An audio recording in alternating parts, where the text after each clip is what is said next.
Continuamos estudiando hoy el capítulo 20 del Evangelio según San Juan, y comenzaremos considerando la aparición de Jesús a Tomás. Veamos el versículo 24 de este capítulo 20 de San Juan. Pero Tomás, uno de los 12, llamado Dídimo, no estaba con ellos cuando Jesús vino. Solo podemos conjeturar la razón por la cual Tomás no estaba allí. Creemos que era introvertido y pesimista. Emitiría tristeza en toda situación. Creemos que los otros 10 discípulos estaban hablando agitadamente en cuanto al hecho de que Jesús había resucitado de los muertos y que Tomás simplemente no lo podía creer.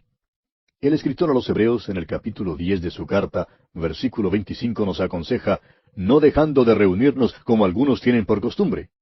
Ahora, si Tomás hubiera recordado esto, pues no habría perdido esta maravillosa experiencia. Leamos ahora el versículo 25 de este capítulo 20 de Juan. Le dijeron pues los otros discípulos, al Señor hemos visto. Él les dijo, si no viere en sus manos la señal de los clavos, y metiere mi dedo en el lugar de los clavos, y metiere mi mano en su costado, no creeré.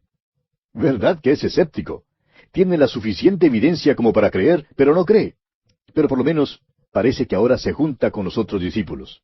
Amigo oyente, si es que usted va a crecer en la gracia, tendrá que juntarse con los santos y crecer con ellos.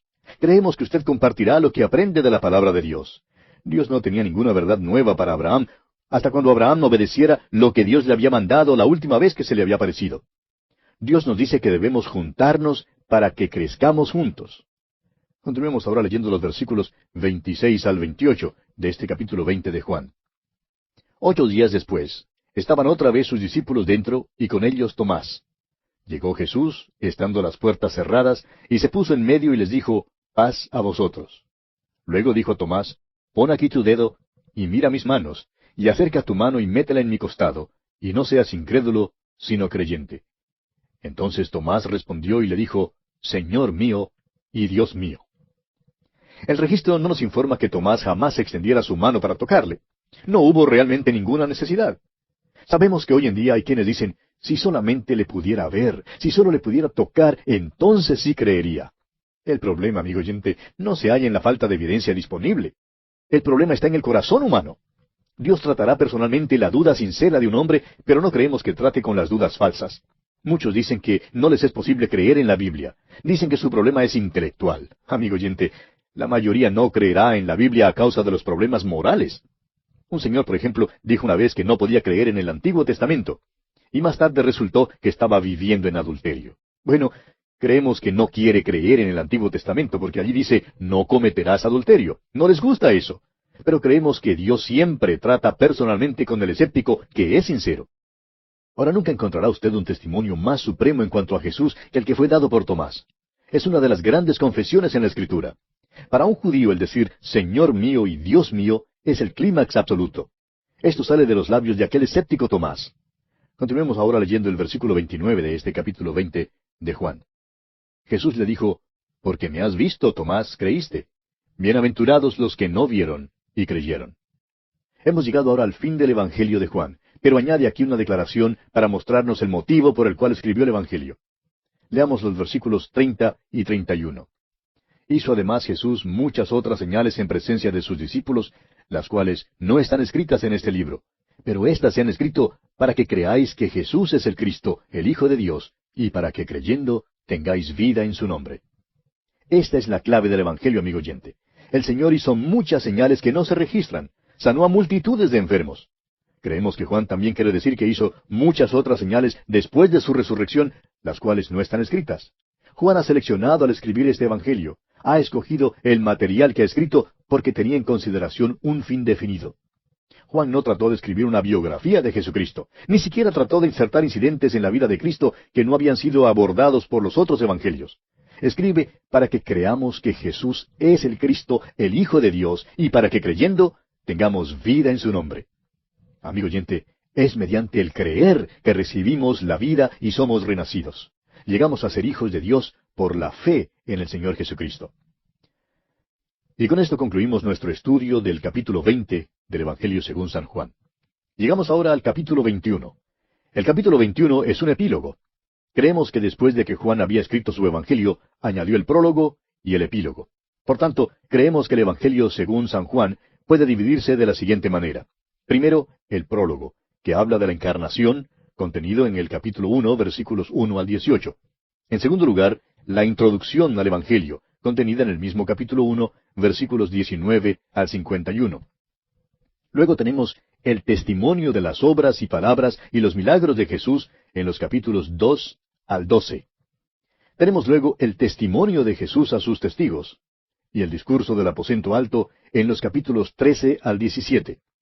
Seguidamente tenemos el testimonio al mundo en los capítulos 18 al 20. Y en último lugar encontramos el epílogo que habla de la glorificación en este capítulo 21. Ahora, otra manera en que podemos dividir el Evangelio según San Juan es esta. Los capítulos 1 al 12 hablan de la luz. Los capítulos 13 al 17 hablan del amor. Los capítulos 18 al 21 hablan de la vida. Hay tres incidentes en este capítulo 21. El primer incidente es la experiencia de pescar en el mar de Galilea, también llamado el mar de Tiberias. Y revela este incidente al Señor como el Señor de nuestras voluntades y quien dirige nuestro servicio. El segundo incidente es el desayuno a la orilla del mar. Este incidente revela al Señor Jesús como el Señor de nuestros corazones y presenta nuestro amor por Él como motivo para el servicio. El tercer incidente es el anuncio de Jesús acerca de la muerte de Simón Pedro.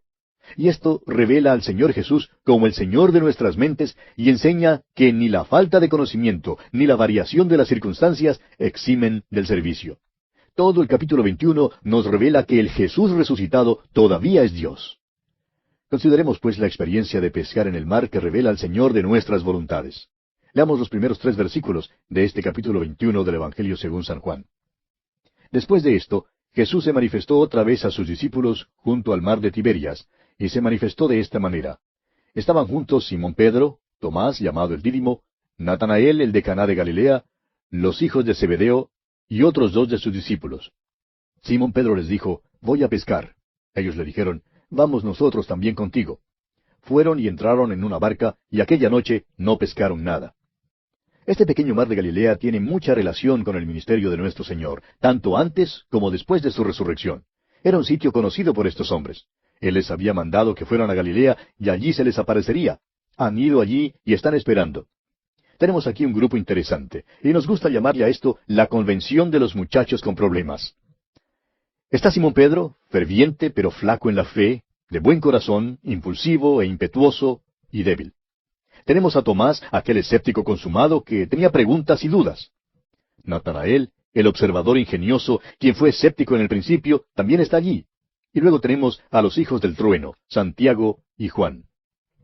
Muchos buenos comentaristas condenan a estos hombres por haberse ido a pescar. Bueno, el Señor no les reprochó cuando se les apareció. Pedro es un hombre bastante inquieto, y el Señor puede usar a este tipo de hombre también. Estaban pues esperando al Señor, pero no vino. Este era tiempo de primavera en Galilea, y las colinas aparecían bellas con las flores y la hierba verde en abundancia. Por tanto, Pedro se puso inquieto. Ahora pescaron durante toda la noche sin coger nada. El Dr. Scott lo llama el fiasco de los peritos. Sabían cómo pescar, pero aquella noche de fiasco se incluyó en el plan y propósito de Dios para ellos. Dios dice que debemos ser como árbol plantado junto a corrientes de aguas, como vemos en el Salmo capítulo 1. Las corrientes de agua son la palabra de Dios. Debemos dar nuestro fruto en su tiempo. Desafortunadamente vivimos en un día cuando todo se mide por la yarda graduada del materialismo. Las matemáticas forman el lenguaje del éxito y los datos estadísticos son las palabras inspiradas del día. Y creemos que nosotros somos tan culpables como todos los demás. Ahora estos hombres pescaron toda la noche y no cogieron nada. Antes estaban inquietos y esto simplemente aumentó su frustración. Es fácil pescar cuando se tiene éxito, pero es desesperante cuando no se tiene éxito. Tenemos, por ejemplo, el caso del viejo Noé, quien predicó por 120 años, pero nunca logró ni un convertido. Yo habría dejado de predicar mucho antes de los 120 años. Habría pasado 120 días y luego yo ya habría renunciado. Luego amaneció y debe haber sido una mañana gloriosa allá en el mar de Galilea. Leamos el versículo 4 de este capítulo 21 de Juan. Cuando ya iba amaneciendo, se presentó Jesús en la playa, mas los discípulos no sabían que era Jesús. Creemos que esta fue una experiencia normal. Estaba en su cuerpo glorificado y les fue posible conocerle. Sin embargo, se veía lo suficientemente diferente como para ser cambiado. Habrían estado lejos en el mar, y temprano por la mañana sería difícil identificar a las personas en la orilla. Leamos ahora el versículo 5. Y les dijo, hijitos, ¿tenéis algo de comer? Le respondieron, no. Ahora, la palabra para hijitos aquí es casi como decir señores. No es un término de caricia y ternura como el término hijitos allá en la primera carta del apóstol Juan. Ahora es asombroso cuán enfático uno puede ser y cuán poquito a uno le gusta hablar en cuanto al fracaso. Le contestan, pero no quieren hablar en cuanto a eso. Si hubieran cogido peces, todos habrían enseñado cuán grandes eran. Creemos que esta es una descripción de nuestro Señor glorificado, preguntándonos a cada uno de nosotros si hemos cogido algo. Él quiere saber si hemos pescado según las instrucciones suyas y si hemos tenido resultados. Ahora leamos el versículo 6 de este capítulo 21 de Juan. Él les dijo, echad la red a la derecha de la barca, y hallaréis. Entonces la echaron, y ya no la podían sacar por la gran cantidad de peces. El sentido aquí es que Él dirige las vidas de los suyos. Él da las instrucciones precisas y deben ser obedecidas. Cuando pescan según sus instrucciones, las redes se llenan y no se rompen aunque estén llenas. Esta es como la red del Evangelio de la muerte, el sepelio y la resurrección de Cristo. Continuemos leyendo el versículo 7. Entonces aquel discípulo a quien Jesús amaba, dijo a Pedro, «Es el Señor». Simón Pedro, cuando oyó que era el Señor, se ciñó la ropa, porque se había despojado de ella, y se echó al mar. Juan tiene una percepción espiritual que Simón Pedro no tiene. 3 años antes, Jesús les había llamado en este mismo sitio. Volvieron a pescar, y el Señor les llamó una vez más. Deben pescar almas de hombres. Es posible que Pedro no tuviera el discernimiento que tenía Juan. Pero ¿se ha dado usted cuenta que cada vez que tenía la oportunidad se acercaba más al Señor? Los otros se sientan en la barca y esperan hasta llegar a la orilla. A Simón Pedro le es imposible esperar. Quiere estar cerca del Señor. Este hombre es un hombre maravilloso, amigo oyente. Leamos ahora los versículos 8 hasta el 11 de este capítulo 21 de Juan. Y los otros discípulos vinieron con la barca, arrastrando la red de peces, pues no distaban de tierra sino como 200 codos. Al descender a tierra, vieron brasas puestas, y un pez encima de ellas, y pan. Jesús les dijo, «Traed de los peces que acabáis de pescar».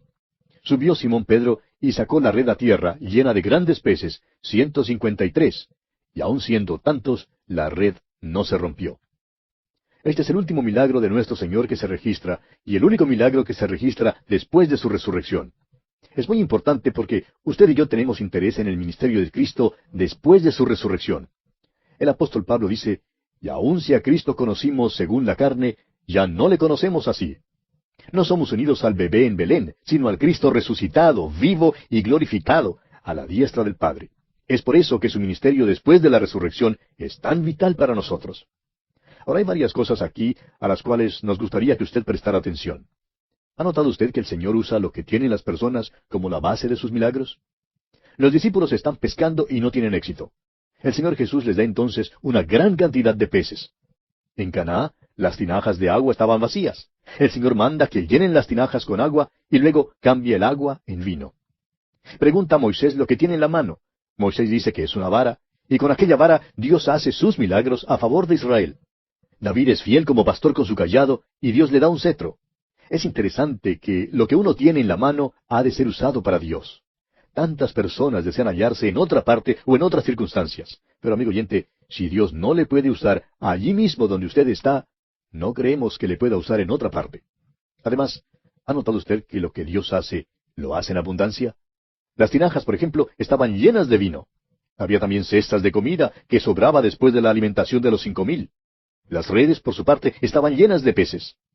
Fíjese también en lo siguiente. Jesús había preparado pescado para ellos, pero también pide que le den algunos de los peces que habían pescado. Es decir, Él acepta su servicio. Cuando pescan a su mandato, acepta lo que traen. Qué bendita comunión se encuentra en este tipo de servicio. Hubo otro tiempo cuando Pedro cogió una maravillosa red llena de peces. Cristo estaba en la tierra como hombre y estaba llamando a Pedro que fuera pescador de hombres. Aquella vez la red se rompió. Creemos que Pedro vería que muchos seguirían a Jesús, pero no todos serían creyentes. La red se rompería y muchos peces se escaparían. Pero esta vez la red no se rompió, sino que fue traída a la tierra llena de una gran cantidad de peces. Pedro está siendo llamado para alimentar las ovejas y los corderos. Ahora, ¿con qué va a alimentarlos? Con la palabra de Dios, con el Evangelio de un Cristo resucitado y glorificado. Este Evangelio no tan solo salvará, sino que también guardará, amigo oyente. Aun en sus fracasos, los creyentes son guardados por el poder de Dios mediante la fe. Vemos en este incidente que Jesucristo tiene un propósito para los suyos. Dirige sus vidas y deben obedecer. Bendecirá y tendrá una comunión maravillosa con ellos. Él es el Señor de sus voluntades. Y pasamos ahora a considerar el desayuno a la orilla del mar, incidente que revela al Señor Jesús como el Señor de nuestros corazones. Leamos los versículos 12 al 14 de este capítulo 21 del Evangelio según San Juan. Les dijo Jesús, venid, comed. Y ninguno de los discípulos se atrevía a preguntarle, ¿tú quién eres?, sabiendo que era el Señor. Vino pues Jesús, y tomó el pan y les dio, y asimismo del pescado.